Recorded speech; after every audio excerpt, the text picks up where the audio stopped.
Hello everyone, it's George from Ireland. Welcome back to the channel. This video is about relations between North Korea and Russia and their growing threat to world peace. Moreover, it's a proof of Russia's desperation that they should be obliged to resort to cuddling up to the Democratic People's Republic of Korea, where if you put democratic in your constitutional title, you know that you're undemocratic. So just a few days ago, it came to light that the DPRK had dispatched troops to Russia. They're training there, possibly to defend the Kursk region and maybe to cross over into Ukraine. The reports are already illegal in Ukraine. Now, obviously, the DPRK has been a Russian ally since 1945. Back then, it was Soviet ally. But as Putin never ceases to remind us, the Russian Federation is the chief successor state of the Soviet Union. So just days ago, Russia signed and ratified a defense treaty with the DPRK. The Russian State Duma passed it nemo contra. Well, I know it's a rubber stamp, but for them to pass something nem con is unusual. North Korea urgently needs oil and gas as well as food. That's why Pyongyang is soliciting Russian assistance.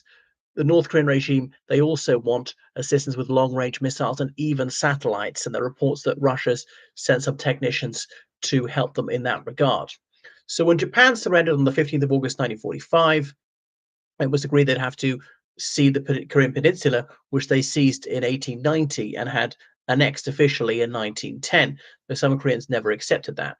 Korea was divided along the 38th parallel. Two US Army officers were told by their superior to come up with a dividing line within 10 minutes. It was agreed that the Soviet Union would disarm the Japanese north of that line before repatriating them to Nippon, and the United States would disarm the Japanese south of that line before repatriating them to Japan also.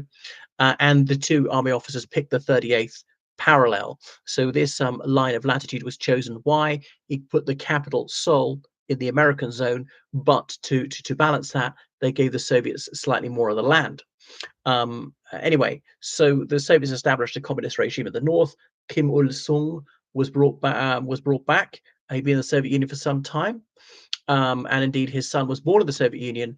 Though they also pretend it was a Pitkusan, that mountain in North Korea who was born. That's actually not true. The United States brought back Syngman Rhee to North Korea. He'd spent decades in Hawaii running the Korean government in exile. So the US established the capitalist system in South Korea. I can't say it was democratic till the late 80s. Anyway, there was the Korean War, 1950 to 53. The United States led United Nations forces there to repel the communists who were backed by the Soviet Union. There was a proxy war the USSR didn't itself fight. Actually, they sent a very small number of pilots, but they tried to keep that secret. So remember, South Korea is officially the Republic of Korea. So the DPRK is commonly called North Korea, is the second most underdeveloped country in Asia, is run on stringent Stalinist lines. It is a century behind South Korea. So North Korea is run by an extremely sadistic regime. It's a slave state. I mean, literally, tens of thousands of people enslaved for being political dissidents. This demented cult of the personality around Kim Jong-un, his late father, his late grandfather, a dead man is president. I'm not joking. His grandfather died 30 years ago, declared eternal president. Religion is criminalized, but there's a quasi-religious cult of the Kim dynasty, and that is compulsory. This egregiously cruel system is exactly the kind that Putin adores. It is violently oppressive, criminally insane, utterly intolerant, and it exploits its people to death. What's not to like? So the DPRK is a rogue state. It's trafficking drugs and arms around the world. It helped Pakistan acquire nuclear arms. It's involved in hacking banks around the world. But in the 1990s, when the USSR collapsed, this seemed to spell doom for North Korea. As we know, the regime limped on. North Korea was reliant on the USSR, but the North Korean regime starved millions of its people to death as it developed nuclear arms. So communist fellow travelers, and I've met one, told me it was all the fault of Uncle Sam. Well, why not open to the capitalist system? That's not going to happen, or don't bother the nuclear weapons. The US gave food aid in return for a halt to nuclear testing under Bill Clinton. I mean, if that's giving into blackmail, well, it's not as bad as a nuclear war. Anyway, if capitalism is so bad, how come in North Korea their main problem with food is obesity? Anyway, there was no famine at the South. So by contrast, you can see South Korea is one of the most advanced economies in the world. You know, it's like 55,000 US dollars on average income. It's on parity with the United Kingdom. So the trouble is, the South Koreans have grown accustomed to this soft and comfortable life. And North Korea's got all this artillery trained on South Korea's capital, Seoul. By the way, in the Korean language, Hangul, it just means capital. So the South Korean military, they can easily outclass North Korea technologically. But the fear that people have is South Korea isn't tough enough because they're used to luxury. And if the lights go out, if TV's taken off, the food shortages, they would give up quite easily because they're just not used to suffering anymore. But life in North Korea is so harsh, war would scarcely make it any worse. So North Korea's nuclear missiles are getting longer and longer ranges. For over 2 decades, they've been firing the unarmed missiles over Japan and into the Pacific Ocean just to prove to the Japanese what they're capable of. So the nuclear missiles they possess are a mortal peril to South Korea. They don't have many nuclear warheads, and their technology's great for all sorts of reasons. If even one of them strikes South Korea, that's several million people dead. So North Korea claims to be the rightful governor of the whole of Korea. If you look on the DPRK government websites, it shows the entirety of the peninsula as its national territory.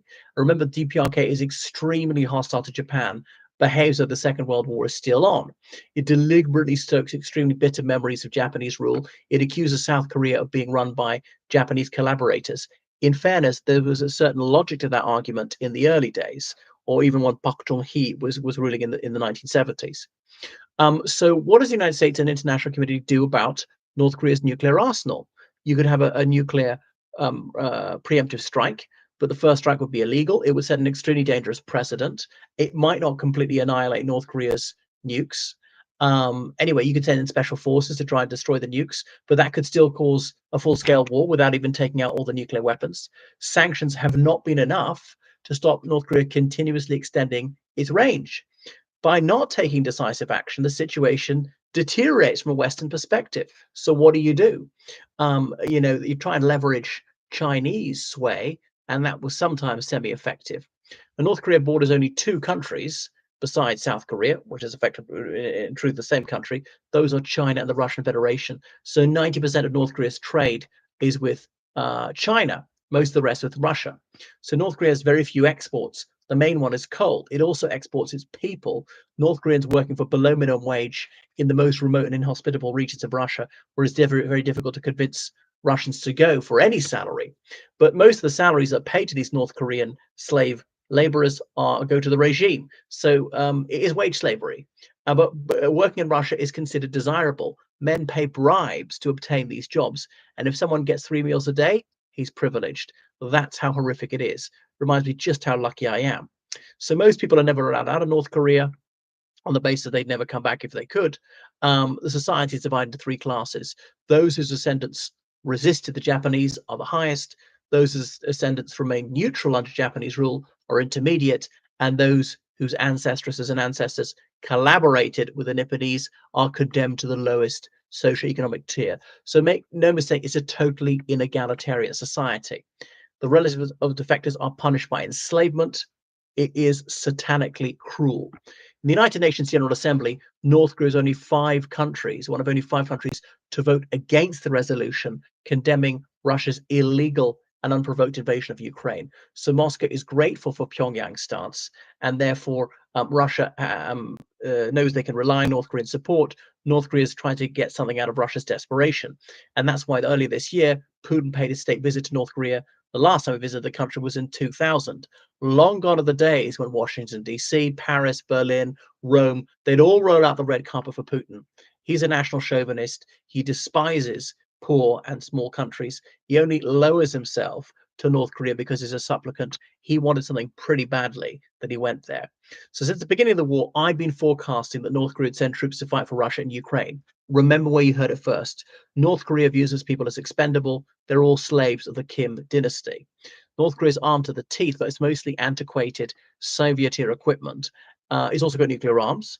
But one of the reasons why people live in such abject impecuniosity is that almost all the money is spent on weaponry. Whereas South Korea's got very advanced weapon systems purchased from the USA. The South Korea's also got its own impressive military manufacturing industry. The Black Tiger tank of South Korean make is said to be one of the world's most formidable. But the Republic of Korea refused to provide military aid to Ukraine. It would send like tents and ready meals and flak jackets and so on. Most South Koreans were opposed to arming Ukraine.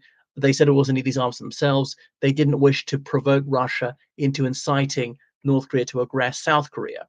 But as Russia is helping North Korea anyway, this has made some South Koreans say, well, let's send lethal aid to Ukraine after all. Seoul said we held back from sending arms to Ukraine because we thought that'd be provocative. But Russia's already crossed that red line into boosting North Korea's arsenal. So therefore, we should show Russia that they will pay a price for it in order to deter them repeating this. So by sending arms to Ukraine, the South Koreans will be able to destroy their foes without risking any casualties themselves. So why should the Republic of Korea not arm Ukraine? The reason was, well, let's not do it because it'll provoke them and the Russians into helping North Korea. But Russia's doing it anyway, so there's nothing to lose. Anyway, before the war, Russia did a brisk trade with South Korea. So Moscow took pains not to be too helpful to the DPRK, lest it incur the wrath of Seoul. Sanctions mean the Russia does almost no commerce with South Korea anyway. Therefore, the Russians have calculated there's nothing to lose. They won't pay an economic price for helping DPRK break sanctions because South Korea can't punish them any further. So clearly, the Ukraine war is not going well for Russia. Is making minimal gains at the cost of several hundred casualties a day. About 500,000 casualties in the war so far. About 25% of those are deaths. Russia wants to avoid drafting too many men, which cause massive protests. Well, North Korea has provided Russia about over 3 million artillery shells since the war began. They're mostly Soviet manufacture, and these shipments have been vital in sustaining the Russian war effort. Sometimes they could fire 10 shells for every one the Ukrainians replied with.